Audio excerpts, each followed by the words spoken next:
Coming up on Gridiron Glory, it's win or go home in Regions 15 and 19 for these conference rivalries. The SOC and OVC titles have been decided, and in one of these games, a historic powerhouse has fallen. Plus, our game of the week, New Lexington heads to Sheridan in a huge Perry County rivalry.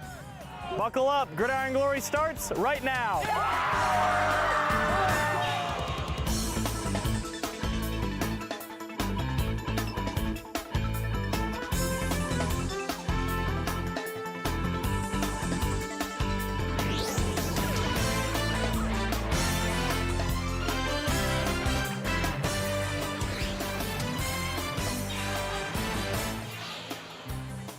High school football teams across the state, the clock has struck midnight and the regular season is in the rear view.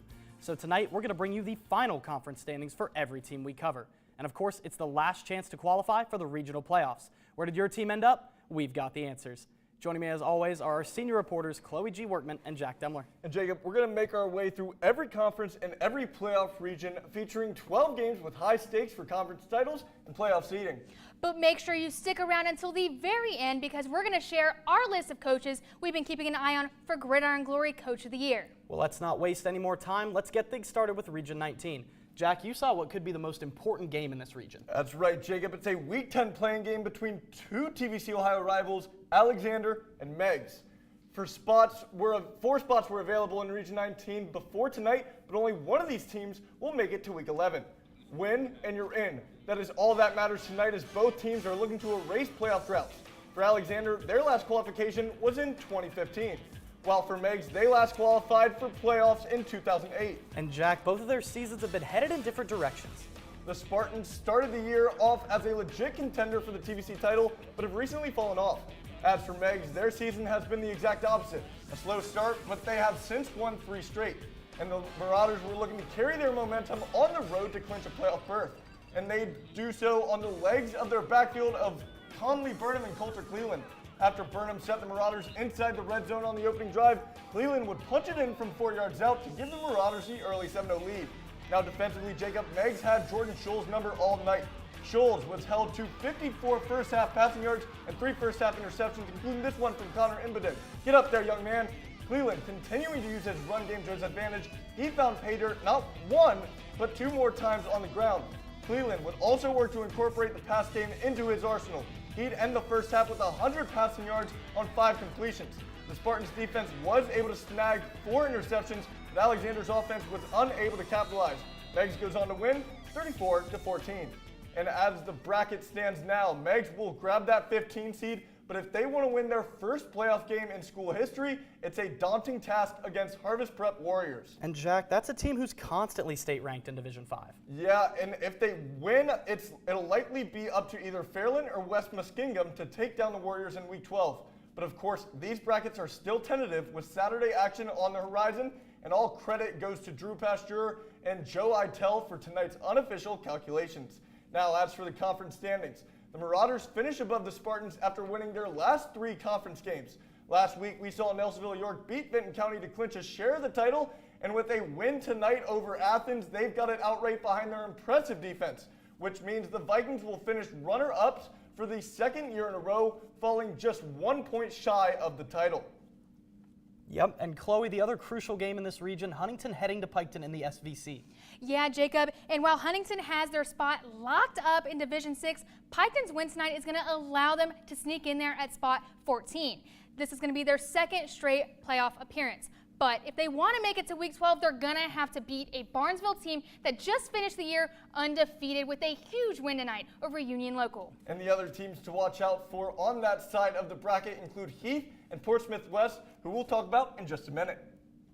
Now, looking at the bigger picture, Zane Trace has officially finished their season undefeated. Crazy for a team that had only 1 win just 4 years ago. Their successes include handing Scioto their only loss of the season. Both teams have already clinched home playoff games and look to maintain their outstanding runs. But let's move on to the big dogs in this region, the teams with a clear shot at making a run. Ironton, Portsmouth West, and Wheelersburg have already locked up Week 11 home games, but all are playing for conference titles tonight. For the championship games in the OVC and SOC2, we bring in Aiden Crowley and Morgan Anderson. Guys, these are some of the biggest rivalries in the state. And because they all play in Region 19, we saw both of these games play twice last year. That's right, Morgan. In both of these playoff rematches, it was the big kids on the block taking it home. To set the scene, Chloe, the Wheelersburg Pirates have lost one conference game in the last 9 years.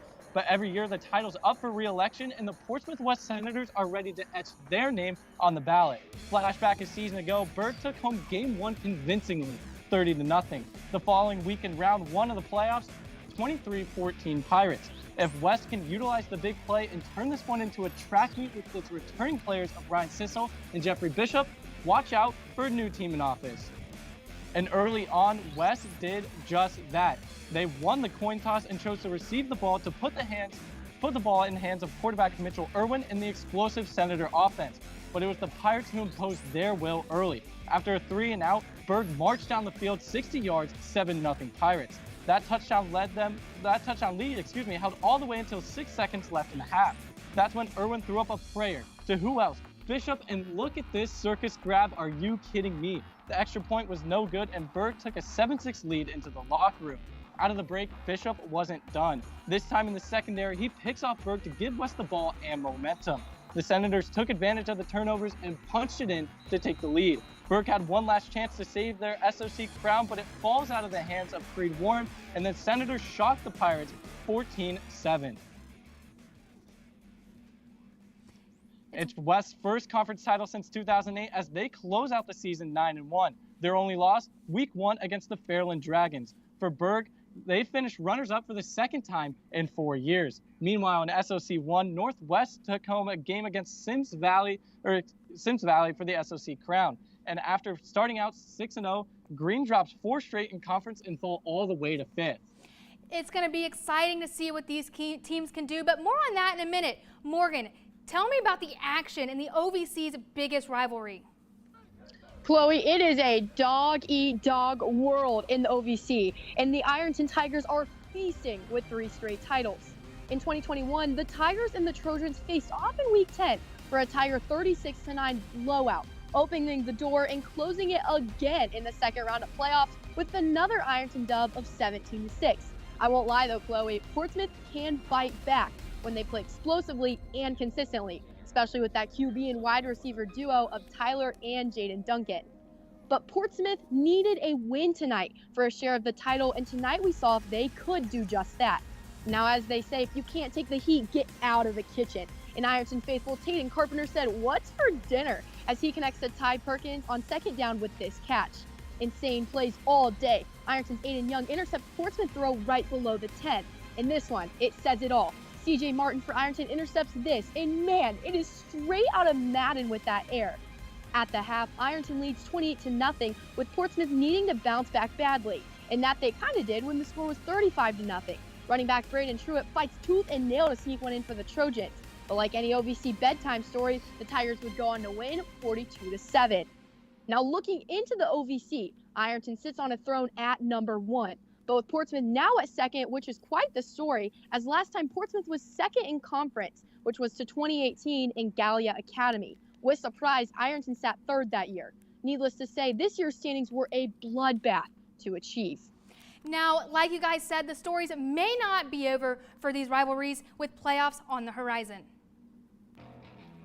You're right, Chloe. And for Portsmouth, a first-round win means the Ironton Tigers could be on the prowl. They'd face off again in round 2 for the second straight year in a row. But sadly, Chloe, a Berg-West rematch would have to come in the regional final game. West at the 5 seed and Berg at the 6 seed puts them on opposite ends of the bracket. But Aiden, it looks like it'll be a long road before we see something like the iconic Ironton-Berg matchup. Yeah, Morgan, the Pirates likely have to dethrone the defending regional champs in Harvest Prep to play another installment in that rivalry, this time for the Region 19 crown. This will be one of the most competitive regions in the 740. Thank you for the breakdown and get home safe. Now, Jack, the Granville Blue Aces are one of the only teams fighting for, one of the home teams fighting for a home game in this region tonight. Yeah, Jacob, but tonight it just means more. They're also defending the conference crown against Watkins Memorial. All right, Jack, but before we get into all the action, check out the deck. They were hyped for this one, and the excitement translated to the play as the Aces. Now check this one out. Maxton Messner reads the QB, picks it off. He takes it to the house for 6, showing off to the crowd at the end, that man can ball. Watkins wouldn't go quietly though, as Brody Lee catches a pass, dives for the end zone. That's a touchdown for Watkins. But it wouldn't be enough, as Granville would get this victory and take this one. And with that win, Watkins and Granville share the Buckeye title, but what a win for the Blue Aces. The Hornets fall just short of the title this year, along with the Panthers after they beat Licking Heights tonight. This was a crazy finish to a crazy season for the LCL Buckeye. Over in the Cardinal, Newark Catholic ran away with the conference this year. Heath couldn't stop the Green Wave head-to-head last week, falling just short of the title. Johnstown had a tough out-of-conference schedule this season, but they found their 3 wins within the Cardinal.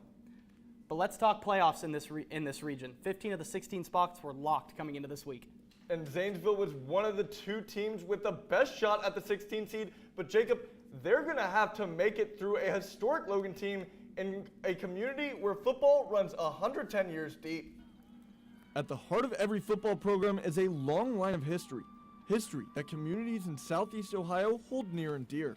Just growing up in Logan, it still means a lot to me. And so my little efforts to kind of keep the pride and tradition.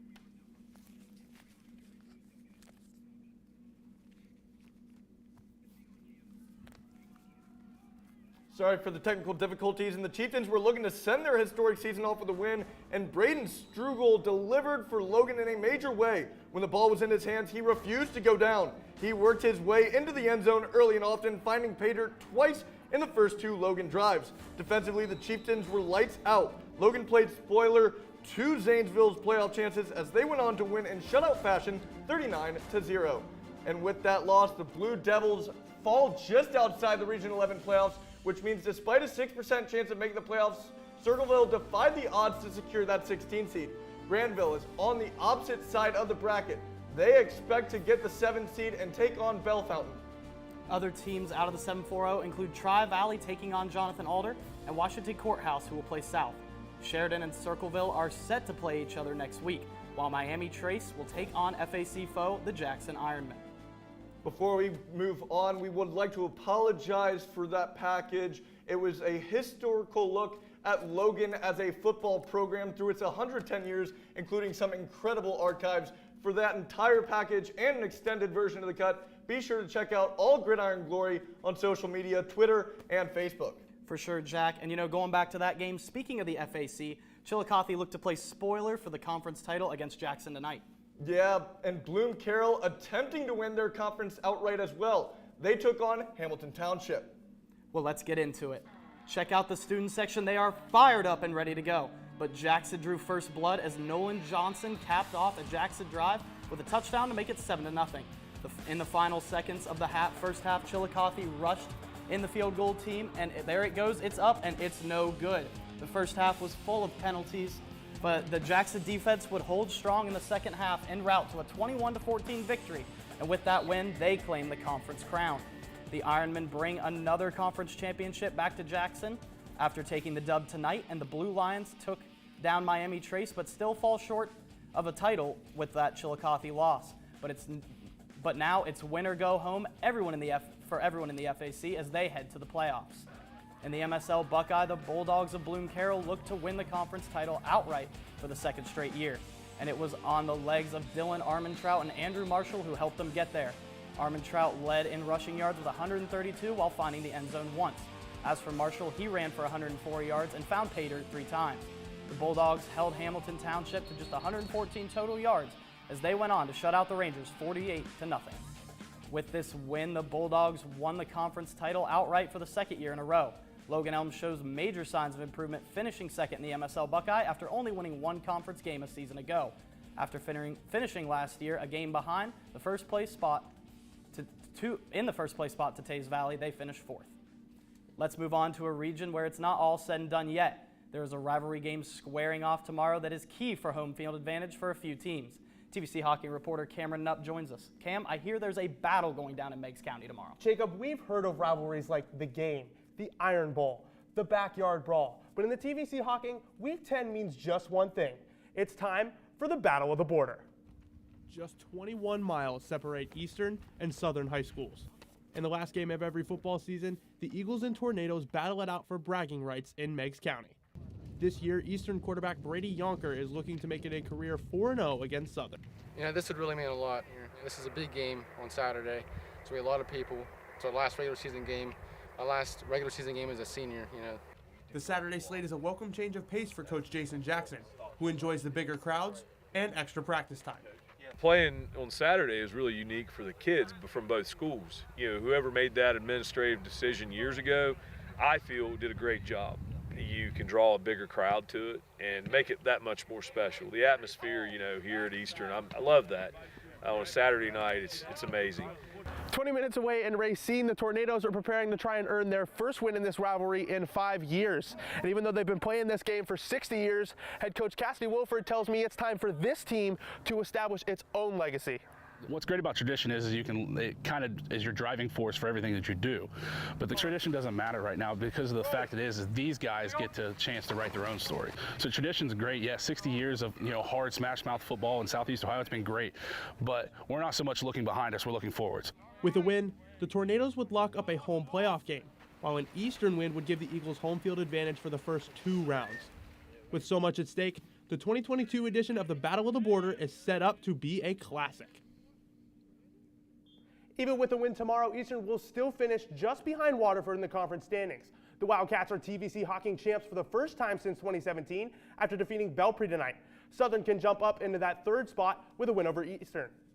As for the Region 27 playoff picture, Eastern is trying to jump up into the top 4 in order to secure home field for the first 2 rounds, while Southern will try and earn 1 more game on home soil.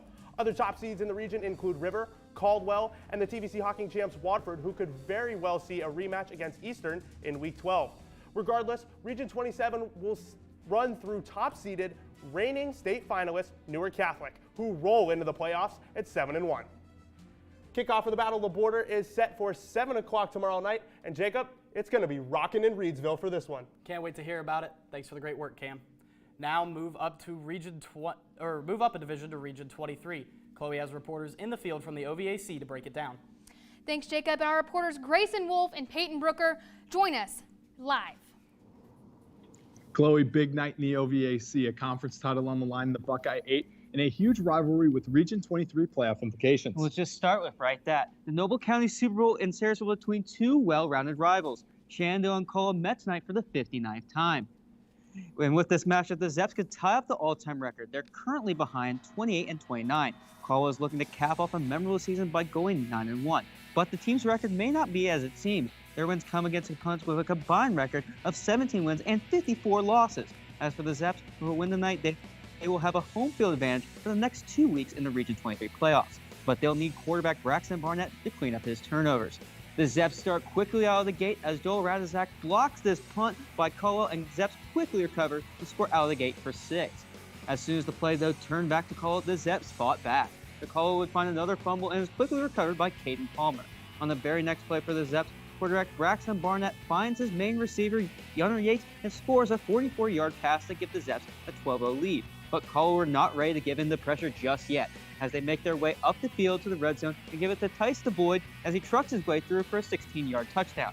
The fun kept coming towards the favor of the Redskins, as quarterback Cale Bender finds receiver Braxton Dudley for a 17-yard touchdown. The game tonight in Sarasville came down very close, but in the end, Caldwell were the ones to roll out in this one to win 28-18. Now, going into the tentative Region 23 bracket, the Zeps will move down to the 8th seed for only 1 home game against Burnt Unit. As for the teams that finished in the top 4, all of them are in the 7-4-0. Fort Fry is the number 1 for the 2nd year in a row. Zellsville York is number 2. Bel Air is number 3. And finally, Newcomerstown looks like they'll finish with the 4th seed and take on reigning regional champions West Jefferson next week. As for the MOVL, the champion was already crowned last week as Barnesville clinched the title over Shenandoah. The Zeps finished 3rd in the MOVL, moving 2 spots from last year, moving their record by 5 wins. And the River Pilots take the runner-up spot after an early loss to Barnesville. As for the Buckeye 8, there was still a title up for grabs, Grayson. Cambridge hosted St. Clairsville tonight, and while the Red Devils have already clinched a share, Cambridge was looking for a taste of their own. St. Clairsville comes into this game 7-2, but 6-0 against Ohio opponents. The key for them is the slow-down GG Player of the Year watch list member, Caden Moore. Moore has been on a tear for the Bobcats this year, passing for over 2,000 yards and 29 touchdowns. But the Red Devils have a good secondary that will challenge the star QB. Moore will be looking to attack the back end with his main man, Davion Barr, who has 13 receiving touchdowns this year. Now let's get right into the highlights. No scoring in the first quarter, but on the first play of the second, Jacob Walker punches in the 5-yard score to give the Red Devils a 7-point lead. After a Cambridge touchdown and Red Devil field goal, we head into the break 10-7. Right out of halftime, Andrew Vera gets our crazy second half started with a 67-yard touchdown run. He takes it in all by himself. On the ensuing drive, Caden Moore hits the man we talked about in the opening, Davion Barr. This was a huge touchdown, and it was his second of the game. St. C now just leads by 17-14. After they trade touchdowns, Cambridge has the ball with a huge 4th down. Moore scrambles, looks, throws, and it falls incomplete. St. C will put the icing on the cake with a Gavin Schoolcraft touchdown run, and those Red Devils claim the Buckeye 8 outright with a 30-21 win. Now let's take a look at the final Buckeye 8 standings. St. Clairsville claims their 6th straight conference title. Bel Air beat their rival Martins Ferry to finish alone in 2nd place, and Union Local dropped their 4th straight game tonight and finished with just 1 conference win. And with the win, St. C locks up the number 1 seed in Region 15, but there's still more to talk about as there was a win and you're in game tonight. And with that, we'll throw it right back to you in the studio, Chloe. Thank you, guys. Get home safely. Jacob and Jack will bring you more action as Philo and Maysville had a cross-town matchup. Yeah, Jack, this was a huge game between Philo and Maysville. Oh, yeah, Jacob, it was win or go home for both these teams for the playoffs, so you know these teams are going to go all out. And Philo brought that electricity tonight. Talon Preston showing out early, scrambling to his right and finding pay dirt. The Electric utilized their ground game early. Blake Linkus finding the end zone. Preston would not be afraid to air it out though, finding Drew Wright to extend their lead. However, it was not all smooth sailing as Maysville tried to battle back. In the end, it would be Philo that etches their name in the playoff bracket. And with that win, Philo will make the playoffs as the 13th seed to play Indian Valley, Maysville, and Maysville season comes to an end, St. Clairsville has Morgan and the Gallia Academy Blue Devils take on Licking Valley at home. Yeah, Jacob, and a 7-4-0 team is featured in every game in round 1 other than one. Vinton County's taking on East as they will look to pull off the round 1 upset. Other MVL teams on the opposite side of the bracket, Logan Elm takes on Cambridge, and New Lexington takes on Bishop Reedy. And now it's time for our game of the week. It's a heated rivalry that both schools look forward to every single year, and the 2022 edition of New Lexington versus Sheridan did not disappoint. MBL reporter Bryce Tidson joins us to break down this rivalry. Mata, this game means everything to New Lex, and they're ready to put the game back on the map. Let's go. Let's go. Let's go. Come on, lock in. Let's go. It's New Lexington Sheridan. Like I said, the history of it, the town knows what it's about. It's county rivals. It's guys you see in every sport. It's guys you see throughout town, you know, when you go different places. So there's just a different level of excitement that comes with the game. And obviously a different level of pageantry with the history of where it's been and the coaches that have been a part of it. But it's exciting. I think it's an exciting opportunity for our kids. It'll be a big environment tomorrow. You know, as we move into week 11, as both of us do, it's the type of game that you're going to see, the atmosphere that you want. And like I said, for a kid, man, I don't think you could look for anything more exciting than what it'll be tomorrow night. Thing for my team and me to go out there and beat Sheridan tomorrow. It's not the same Sheridan team it has been in the previous years. We're not the same New Lex team. Like you said, the biggest thing, man, you got one shot at it. One shot, one opportunity. Hey, make sure that you're making the most of it, right? It's take your swing. Take your swing. Don't let it be too big. Go out. Just do what you do. All right, a lot of you guys have played against this team 2 or 3 times now. Right? It's the most experienced group we've had. Go up here and do what we're capable of doing. All right. Understand there's going to be some adversity tomorrow. They're going to make some plays. They're a good football team. They're not 8-1 for no reason, right? Just because they make a play, it's not the end of the world. It's not the end of the game, right? Accept it. Move on. Next play is most important play. Beat Sheridan, no 3, 1, 2, 3. Beat Sheridan. Well, now that we know the backstory to this rivalry, let's talk between the lines, Bryce. Exactly what I've been waiting for, Mata. This is the immovable object versus the unstoppable force, the Sheridan defense versus the New Lex offense. The Sheridan defense, led by Alex Poirier, hasn't given up more than 14 points since week 2. It's the Red Rage, and they play great team defense. The high-powered New Lex offense, on the other hand, is averaging 36 points per game behind the arm of Lucas Ratliff and the legs of Hunter Rose. Oh yeah, you can't forget about the all-time leading receiver in the MVL, Tatum Toth.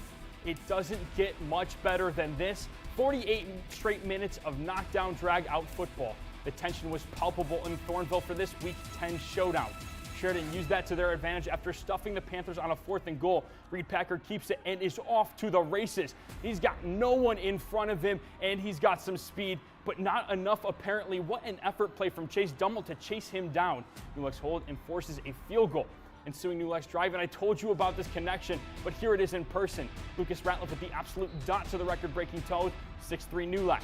They went to the half with a 13-10 lead, but on Sheridan's first drive of the second, Alex Poirier takes the give and splits the seam. The Generals take the 17-13 lead, and after some back and forth, Sheridan picks up their 9th straight win over the Panthers, 31-20. We already knew who the champions were before this one, but we have to check in on the other 10 teams. And the Big School Tri-Valley finished second with their win over John Glenn tonight. And John Glenn now finds themselves in unfamiliar territory at the bottom of the conference alongside Riverview. With the Philo win you mentioned over Maysville, they finished knotted in that 3rd spot. Now the small is a lot clearer. West End finds themselves second after their dominant win tonight. Morgan is right behind them following their first winning season since 2007. Coshocton, Meadowbrook, and Crooksville round out the bottom of that conference. As it sits right now, we'll see Sheridan get 2 home playoff games. NULEX just 1, but I would not be shocked if both those teams made deep playoff runs come playoffs. Okay, now, Bryce, how do you think they'll fail in the how do you think NULEX will fare in the playoffs? Well, they got Bishop Hartley in the first round. That's going to be a tough test. They're a Columbus team, so they will have to. They do have home field advantage though, so it's going to be big for them. Well, Bryce, I can't wait to see how they fare in the playoffs. Thanks for the great work. Remember to follow us on our social media platforms for midweek content with the regular season coming to an end. You'll want to follow along with us as the playoffs begin to see who advances and who falls. So stay tuned to Facebook, Twitter, Instagram, and TikTok for Southeastern Ohio football coverage. Every year, we look for coaches who make huge improvements, continue success, and make an impact on the community. This year, we have coaches who have done just that and more, earning themselves a spot on the watch list for Gridiron Glory Coach of the Year. The first coach is Jason Jackson of the Eastern Eagles. Eastern was 4-5 last season, and in Jackson's first year, they are 8-1 before tomorrow's game. He's also had a significant impact on the culture in Reedsville. Paul Culver III of the Sheridan Generals is next on the list. The Generals graduated all-star talent last season, but they have drastically improved throughout the year to win an MVL Big title for the first year without Paul Culver Jr. Heath Hinton has coached the Zane Trace Pioneers to an undefeated record this year. They were just 1-9 before he took over in 2020, and he has turned that program around. Kevin Board from NULEX led them to their first MVL title since 2004. This is also the first time they've qualified for the playoffs since 2008. Next is Watkins Memorial head coach Darren Waters. Watkins has had their first winning record since 2015 and just his second year as the head coach. And finally, Todd Gilliland. His Portsmouth West team has accomplished 2 major things this season, having a winning record and beating Wheelersburg, who has only lost 1 conference game in 9 years. And that completes our Coach of the Year watch list. We'll be keeping an eye on these coaches and their teams as they move throughout the playoffs. And on our season finale, the winner from that list will be invited to the show so that we can name them Gridiron Glory Coach of the Year. Now, what a great week it was for Southeastern Ohio football. You know, we get to see some rivalries go down, and we even get to see some these rivalry games transition into the playoffs for some big winter home games. So with that wrapping up, thank you guys for letting us be your source for Southeast Ohio football. And remember, you can stay tuned to social media for more highlights, game recaps, and photos. And we've got great written content at woub.org/gridiron. So make sure you go give that a read. And we have Gridiron Glory podcast that can be found on SoundCloud at WOUB Digital. And those dive deep into the games that we covered tonight. You're going to want to check those out. So remember that there is nothing better than Friday nights and Gridiron Glory.